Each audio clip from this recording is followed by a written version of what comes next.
მან იყვირა და გაბრაზდა და აი ასე უბრალოდ ყველაფერი გაამჟღავნა. თვითონ პუტინიც კი აღიარებს ამას. ეს რუსეთისთვის დასრულებულია. ამ წუთებში ქვეყანაში რაღაც დიდი ინგრევა, რადგან სასტიკი სტატისტიკა გვაჩვენებს, რომ რუსეთი 100 წლის განმავლობაში ვერ აღდგება. რუსეთის ეკონომიკა ფსკერზეა. ეს თვითმოტყუების დონე უბრალოდ საცოდავია. და ყველაზე ცუდი ისაა, რომ უკრაინის ომის დასრულებაც კი არ იქნება საკმარისი, რომ რუსეთი გადაარჩინოს იმ ფინანსური უფსკრულიდან, რომელშიც მისმა ლიდერმა ქვეყანა ჩაიყვანა. ვლადიმირ პუტინმა ახლახანგა გაამჟღავნა ის, რასაც კრემლი წლების განმავლობაში ცდილობდა დაემალა. და მან ეს ყველაზე პუტინურად გააკეთა. მიუთითა პრობლემაზე და შემდეგ ისე მოიქცა, თითქოს მასთან არაფერი აკავშირებს. სტატისტიკა აჩვენებს, რომ ეკონომიკური ზრდა სამწუხაროდ უკვე 2 თვეა ზედიზედ იკლებს. საერთო ჯამში მთლიანი შიდა პროდუქტი იანვრიდან თვრიდან თებერვლამდე 1.8%-ით შემცირდა, განაცხადა პუტინმა ეკონომიკურ საკითხებზე შეხვედრისას ინტერფაქსის ცნობით.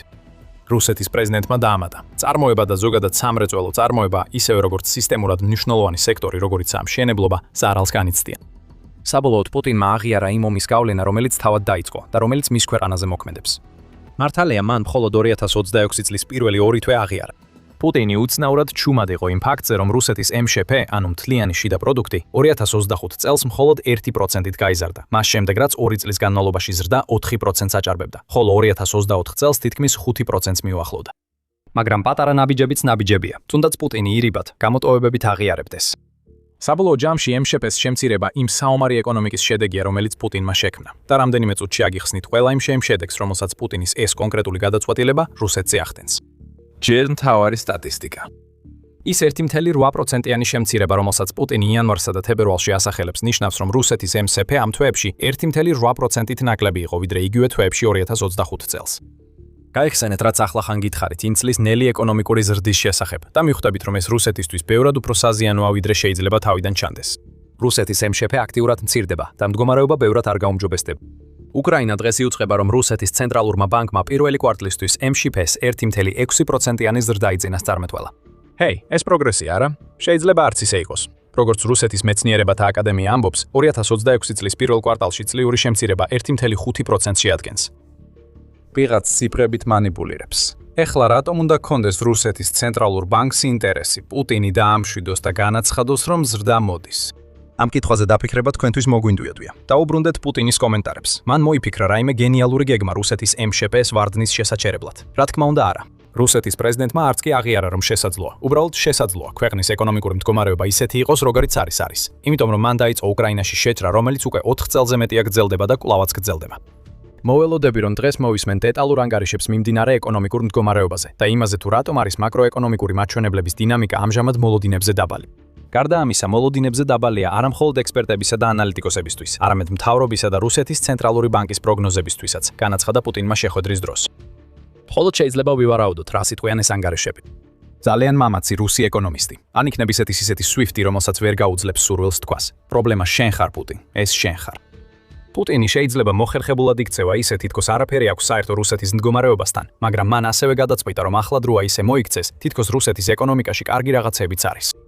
შეხვედრის დროს თავის მართლება უკვე აშკარა გახდა, რადგან პუტინმა განაცხადა, რომ მის გარშემო მყოფმა ექსპერტებმა კალენდარზე მიუთითეს, როგორც ერთ-ერთ მიზეზზე, თუ რატომ შემცირდა რუსეთის ეკონომიკა ასე ძლიერად 2025 წლის პირველ 2 თვეში. პუტინმა თქვა, რომ მიმდინარე წლის იანვარში 2 სამუშაო დღით ნაკლები იყო ვიდრე გასულ წელს, ხოლო თებერვალში 1 სამუშაო დღით ნაკლები. არ ცდება, მაგრამ მართლა, პუტინო. 3 სამუშაო დღის დაკარგვა საკმარისია, რომ 1.8%-ით შემცირდეს MŠP. თუ ასეა, მაშინ რატომ იზრდება სხვა ქვეყნები? დიდი ბრიტანეთი, რომელიც თავადაც არ არის საუკეთესო ეკონომიკურ მდგომარეობაში, იანვარში 0.1%-იანი რეალური MŠP-ს ზრდა დააფიქსირა, ხოლო თებერვალში 0.5%-იანი ზრდა.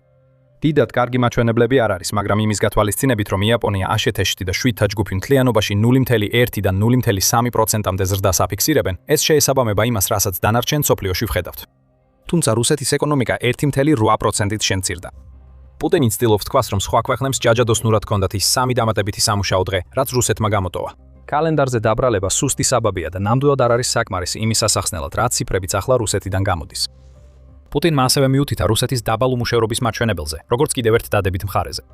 ამჟამად უმუშევრობის დონე 2.1%-ს შეადგენს. ეს სხვა ფაქტორებთან ერთად მიუთითებს, რომ ჩვენი შრომის ბაზარი იცვლება და მოქნილია. პლატფორმაზე დაფუძნებული დასაქმების ფორმები ვითარდება, განაცხადა პუტინმა შეხვედრის დროს. უმუშევრობის 2.1%-იანი მაჩვენებელი ნამდვილად შთამბეჭდავია, სულ მცირე ზედაპირზე. მაგრამ პუტინის ციფრებთან დაკავშირებული რამდენიმე პრობლემა არსებობს, რაც აჩვენებს, რომ ეს დაბალი მაჩვენებელიც კი არ არის ის მთავარი მიღწევა, როგორც ამას პუტინი ამტკიცებს. პირველ რიგში ჩვენ არ ვიცით, რამდენად ზუსტია ეს მაჩვენებელი. 10 იანვარს Eurasia Review-მა გამოაქვეყნა სტატია, სადაც ეკონომისტ ვალენტინ კატასანოვზე დაყრდნობით ითქვა, რომ 2.1%-იანი მაჩვენებელი, ან იანვარში არსებული 2.2% საერთოდაც ვერ ასახავს რუსეთში უმუშევრობის რეალურ მასშტაბებს. ეს პროცენტი არ ითვალისწინებს იმ ადამიანებს, ვინც უმუშევრად არ დაურეგისტრირებია თავის შესაბამის ორგანოებში. ასევე არ ითვალისწინებს იმ ადამიანებს, რომლებიც ფორმალურად დასაქმებულებად ითვლებიან, მაგრამ რეალურად სრულ განაკვეთზე არ მუშაობენ, რადგან მათ სამუშაო საათებს უმცირებენ, ან კომპანიები დროებით აჩერებენ მათ საქმიანობას იმის გამო, რომ საკმარისი სამუშაო არ აქვთ. კატასანოვი ამბობს, რომ თუ ამ საკითხებსაც გავითვალისწინებთ, რუსეთში უმუშევრობის მაჩვენებელი სავარაუდოდ ორჯერ გაიზრდება. ასე რომ ის ოპტიმისტური სურათი, რომელსაც პუტინი ცდილობს წარმოაჩინოს ამ მიმართულებით, სინამდვილეში ასე არ არის. კიდევ რა არის ახალი რუსეთის ლიდერისგან? მაგრამ დაუშვათ, რომ პუტინის მიერ დასახელებულ 2.1%-იან უმუშევრობის მაჩვენებელს პირდაპირ ვენდობით. თუნდაც ეს სიმართლე იყოს, ეს კიდევ ერთი შემთხვევაა, როცა პუტინი საკუთარ თავს ამხელს. ის, რასაც პუტინი რუსეთის ეკონომიკისთვის დადებით მოვლენად წარმოაჩენს, სინამდვილეში იმის ნიშანია, რომ ქვეყანაში შრომითი კრიზისია. გახსოვდეთ, რუსეთი ის ქვეყანაა, რომელსაც უკრაინის ტკიცებით პუტინის შეჭრის შემდეგ 1.3 მილიონზე მეტი მსხვერპლი ჰყავს. ეს ძალიან ბევრი ადამიანია, ძირითადად მამაკაცები, რომლებიც უბრალოდ გამქრალნი არიან რუსეთის სამუშაო ძალიდან. და როგორც ამერიკის საგარეო პოლიტიკის საბჭო აღნიშნავს, რუსეთი პუტინის ომში შევიდა მძიმე დემოგრაფიული და შრომითი კრიზისების ფონზე. რუსეთისთვის ამ პრობლემების გადაჭრის ყველაზე ოპტიმისტური სცენარი არის ყოველწლიურად 550,000 მიგრანტის შემოყვანა, მხოლოდ იმისთვის, რომ მოსახლეობის შემცირება შეჩერდეს და ეს ომის ვალის გათვალისწინებამდეა. შრომის დეფიციტის პრობლემის ნიშნები უკვე 2024 წელს იცქრდა გამოჩენას. საბჭოს თქმით, სწორედ ამ წელს რუსულმა სამუშაო პორტალმა Superjob-მა განაცხადა, რომ ქვეყნის კომპანიების 73%-ს კადრების დეფიციტი ჰქონდა. Moscow Times-ის 16 აპრილის ანგარიშის მიხედვით რუსეთის ცენტრალური ბანკის გუბერნატორი ელვირა ნაბიულინა აფრთხილებს, რომ რუსულ კომპანიებს ხელფასების გაზრდა უწევთ, რათა კონკურენცია გაუწიონ კადრების მოზიდვაში ბაზარზე, სადაც საკმარისი არჩევანი უბრალოდ არ არსებობს. ეს გაზრდილი ხელფასები კომპანიებისთვის წარმოების ხარჯებს ზრდის, რაც მომხმარებლებისთვის ფასის შობისთვის შოკს იწვევს. რუსეთში მუშახელის ნაკლებობა ახლა ქვეყნის ფასების სტაბილურობისთვის მთავარი საფრთხეა. ასე რომ შეიძლება 2.1%-იანი უმუშევრობის დონე ისეთი კარგი არ იყოს, როგორც ვლადიმერ პუტინი ამტკიცებს. რაც ეს რეალურად ნიშნავს არის ის, რომ ვლადიმერ პუტინს არ უპოვია გამოსავალი მუშახელის დეფიციტის პრობლემისთვის, რომელიც წლებია არსებობს. უფრო მეტიც, მან პრობლემა კიდევ უფრო გაამწვავა ომის დაწყებით, რომელიც საბოლოოდ რუსეთს მილიონობით პოტენციურ მუშახელს დააკარგვინებს. ეს იყო რუსეთის ეკონომიკის დადებითი მხარეები, მაგრამ აშკარად არც ერთი მათგანი არ ჩანს განსაკუთრებით პოზიტიურად, მიუხედავად ვლადიმერ პუტინის მცდელობისა. მაგრამ აქ იწყება სერიოზული ნაწილი. რუსეთის ნამდვილი პრობლემა ისაა, რომ მისი ეკონომიკის რამდენიმე სექტორი ამჟამად აქტიურ ვარდნაშია და ვლადიმერ პუტინს ბევრი არაფერი შეუძლია ამის წინააღმდეგ. მაგრამ სანამ ამაზე გადავიდოდეთ, შეგახსენებთ, რომ თქვენ უყურებთ სამხედრო შოუს. თუ ამ ვიდეოდან მნიშვნელოვან ინფორმაციას იღებთ, გამოიწერეთ არხი, რომ არასდროს გამოტოვოთ ჩვენი ანალიზი. რუსეთში სერიოზული ეკონომიკური პრობლემებია. ვიცით, რომ ეს უკვე გსმენიათ, ალბათ სწორედ ამ არხზეც. მაგრამ ახლა ჩვენ ხედავთ 4 წლის განმავლობაში პუტინის მიერ მიღებული საშინელი გადაწყვეტილებების ჯაჭვურ შედეგებს, რომლებიც რუსეთს ფინანსურ უფსკროლში აგდებს, საიდანაც ამოსვლა აღარ შეეძლება. დავიწყებთ ბიზნეს აქტივობით.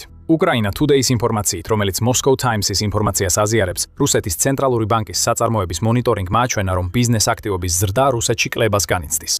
ბიზნესის კლიმატის ინდიკატორის, ანუ BCI-ის გამოყენებით, სადაც 0-ზე მეტი მაჩვენებებელი ზრდის ნიშანია, ხოლო 0-ზე ნაკლები კლების, რუსეთმა იანვარში 0.2-იანი BCI-დან თებერვალში -0.1-ზე გადაინაცვლა. საუკეთესო შემთხვევაში ამას სტაგნაციას უწოდებდით და აქედან მხოლოდ უარესდება. ცენტრალურმა ბანკმაც დააფიქსირა ბიზნესის შემოსავლების მკვეთრი კლება რუსეთის ინდუსტრიების უმეტესობაში 2026 წლის პირველ კვარტალში და ეს კლება ყოველთვის უფრო მძაფრდება. უკრაინის ახალ ხმას კიდევ მეტი სტატისტიკა აქვს, რომელიც რუსეთის ინდუსტრიულ პრობლემების მასშტაბებს აჩვენებს. მშენებლობამ, რომელიც დიდი ხანია რუსეთის შიდა ეკონომიკის საყრდენია, იანვარში წლიურ ჭრილში წარმოების 16%-იანი ვარდნა განიცადა.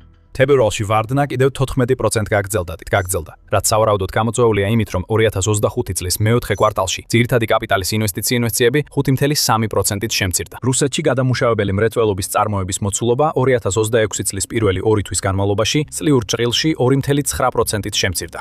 რუსეთში კომერციული ტრანსპორტის სატვირთო ბრუნვა თებერვალში მკვეთრად დაეცა და 430.3 მილიარდ ტონა კილომეტრს მიაღწია, რაც ყველაზე დაბალი მაჩვენებელია 2020 წლის შემდეგ, როდესაც პანდემიის პიკი იყო. რუსეთში საცალო ვაჭრობაც სტაგნაციას განიცდის და ხელფასების ზრდა ნელდება.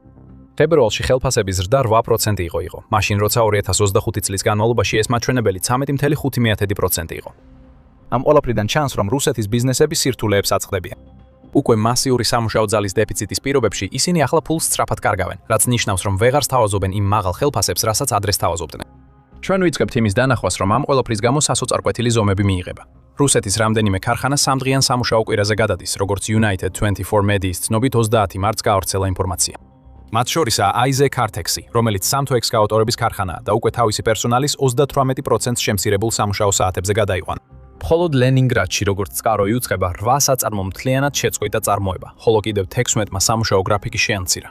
რუსეთის ავტოსექტორიც მსგავს პრობლემებს აწყდება. AutoVAZ და KAMAZ, რომლებიც რუსეთის ორი უმსხვილესი ავტომწარმოებელია, იძულებულნი გახდნენ, რომ ერთმა შეაჩეროს წარმოება, ხოლო მეორემ შეამციროს სამუშაო საათები. KAMAZ 4 დღიან სამუშაო კვირაზე გადავიდა, რაც იმავე ნაბიჯს იმეორებს, რაც 2025 წლის ზაფხულში გადადგა, როცა რუსული ავტომობილების გაყიდვები დაეცა.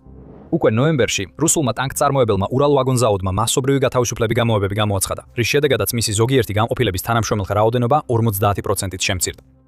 ეს არ არის ის ნაბიჯები, რომელსაც ჯანმრთელი ბიზნესი დგამს. ეს ის ნაბიჯებია, რომელსაც კომპანიები მაშინ დგამენ, როცა მათ აღარ იღებენ იმ შეკვეთებს, რაც გადახდის უნარიანობით შესანარჩუნებლად სჭირდებათ და გარდაუვალი კოლაფსისკენ მიექანებიან. და კიდევ უფრო ფართო დონეზე ამ ბიზნეს პრობლემებს გავლენა აქვს რუსეთის ფედერალურ ბიუჯეტზე. რუსეთი თავის ნავთობისა და გაზის სექტორის გარეთ მოქმედ კომპანიებს გადასახადებით ანადგურებს. დამატებული ღირებულების გადასახადი გაიზარდა, ისევე როგორც აქციზი და კიდევ რამდენიმე სხვა გადასახადი. ამ ყველაფრის მიუხედავად რუსეთმა მხოლოდ დაახლოებით 7%-ით მეტი შემოსავალი მიიღო ენერგეტიკასთან არ დაკავშირებული ბიზნესებიდან 2026 წლის პირველი კვარტლის განმავლობაში. და ეს იმ დროს, როცა რუსეთის ფედერალური ბიუჯეტის ხარჯები 17%-ით გაიზარდა. შედეგი 4,58 ტრილიონი რუბლის, ანუ 60 მილიარდი დოლარის ბიუჯეტის დეფიციტი, იმ დროს როცა რუსეთი ასობით მილიარდ დოლარს ხარჯავს უკრაინაში ომისთვის. ჩვენ ახლახან ვახსენეთ ნავთობი და გაზი. ენერგეტიკა რუსეთის ეკონომიკის ქვაკუთხედია.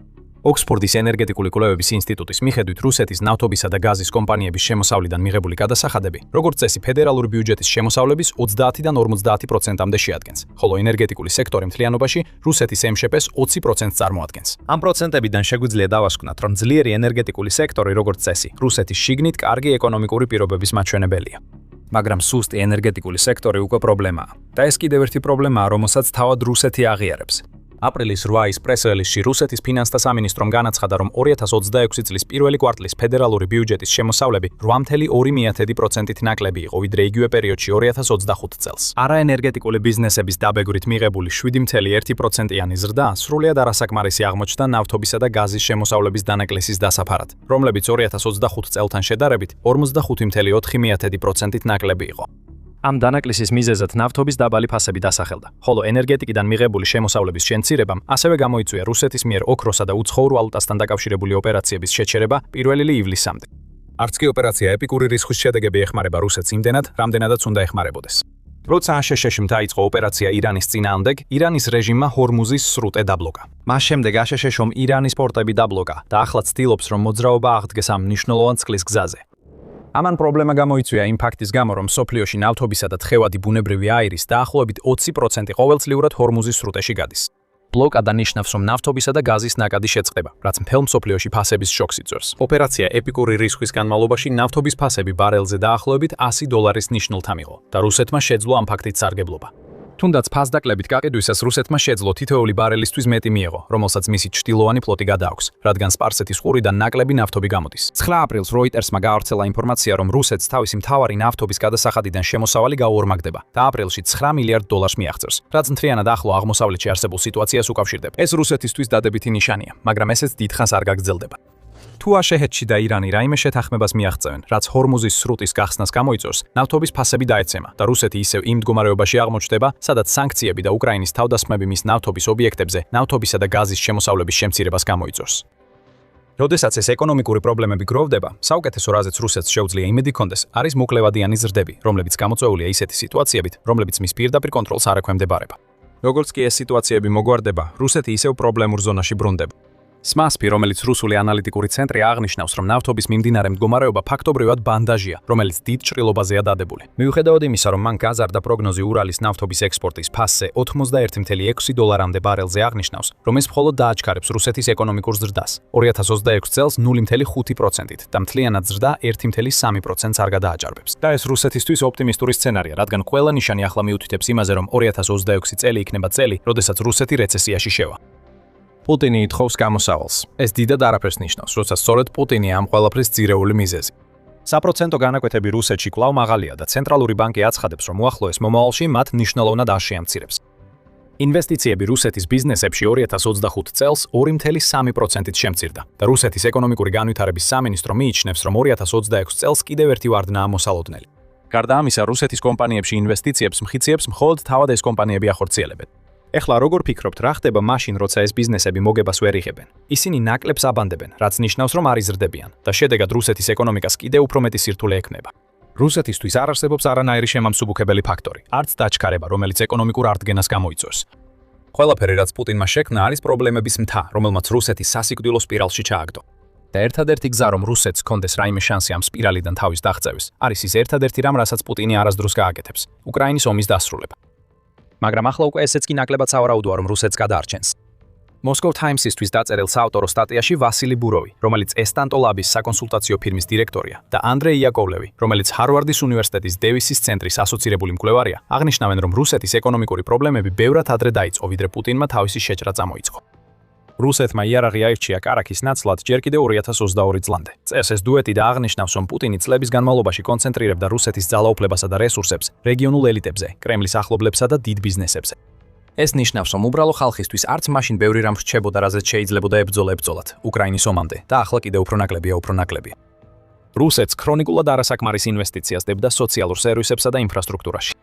რუსეთში თავადაც ომია, რადგან ქვეყნის სიმდიდრის ცენტრალიზაცია მოსკოვის გარეთ მდებარე რეგიონებში სიღარიბეს იწვევს, რასაც ბუროვი და იაკოვლევი მიზანმიმართულ გადაწყვეტილებად მიიჩნევენ, რადგან ეს პუტინს მის არმიისთვის რეკრუტების წყაროს აძლევს. მაგრამ რეალობა ისაა, რომ უთანასწორობები, რომლებიც პუტინის უკრაინაში შეჭრის შემდეგ მკვეთრად გამოიკვეთა, წლების განმავლობაში არსებობდა და გროვდებოდა. ისინი ომის დასრულების შემდეგაც არ გაქრება. ეს პუტინის მთელი სისტემაა. მთელი სიმდიდრე ზემოთ კონცენტრირდეს და დანარჩენი რუსეთი დაიწვას. ნებისმიერი ნდობა, რაც მეწარმეებს რუსეთის სახელმწიფოს მიმართ შეიძლებოდა ჰქონოდათ, დიდი ხნის წინ გაქრა. თუ რამეა, უკრაინის ომის დასრულება მხოლოდ გაამყარებდა იმ სტატუს კვოს, რომელიც პუტინმა შექმნა. ტირანული გიჟი, რომელსაც მხოლოდ საკუთარი გამდიდრება აინტერესებს. მაშინ, როცა მისი ქვეყანა იწვის, არ არის ის ადამიანი, ვისგანაც უნდა ველოდოთ ეკონომიკური პრობლემების გადაწყვეტას, რომლებიც თავად გამოიწვია. რუსეთისთვის აღარ დარჩა იმედი, მხოლოდ უწყვეტი ვარდნა სულ უფრო დამძიმებულ ეკონომიკურ მდგომარეობაში. მაშინაც კი თუ უკრაინის ომი დასრულდება, ყველა ის პრობლემა, რომელსაც ჩვენ გამოვკვეთეთ, დეთეთ დარჩება. და სანამ პუტინი და მისი მეგობრები მდიდრდებიან, მათ არ ექნებათ სტიმული, რომ დანარჩენი ქვეყნისთვის რამე გააუმჯობესონ. აბა რა არის საბოლოო გამოსავალი, რომლის მოფიქრებაც პუტინმა ქვეყნის ეკონომისტებს თხოვა? ისინი ამას არასდროს ეტყვიან, მაგრამ ეს თავად პუტინის მოშორებაა. ეს არ მოხდება და ეს ნიშნავს, რომ რუსეთი ვერც კი აჩვენებს აღდგენის ნიშნებს, სანამ პუტინი არ მოკვდება. კრემლში ამ ყველაფრის გამო დიდი პანიკაა და ასევე დიდი პანიკა იმის გამოც, თუ რამდენად ცუდად მარცხ ხდება რუსეთი უკრაინაში ფრონტის ხაზზე. როდესაც პუტინი კიდევ უფრო იძირება ილუზორულ რუზოლაციაში, უკრაინის სტრატეგია ავლენს რუსეთის სამხედრო სისუსტეებს, რაც კრემლში ზოგიერთს განგაშის ზარებს რეკინებს. გაიგეთ მეტი ამის შესახებ ჩვენს ვიდეოში. თუ მოგეწონათ ეს ვიდეო, აუცილებლად გამოიწერეთ The Military Show, რომ არ გამოგრჩეთ ჩვენი გაშუქება პუტინის ომისა და იმ გავლენის შესახებ, რომელსაც ის ახდენს რუსეთზე. და მადლობა როგორც ყოველთვის, რომ უყურეთ.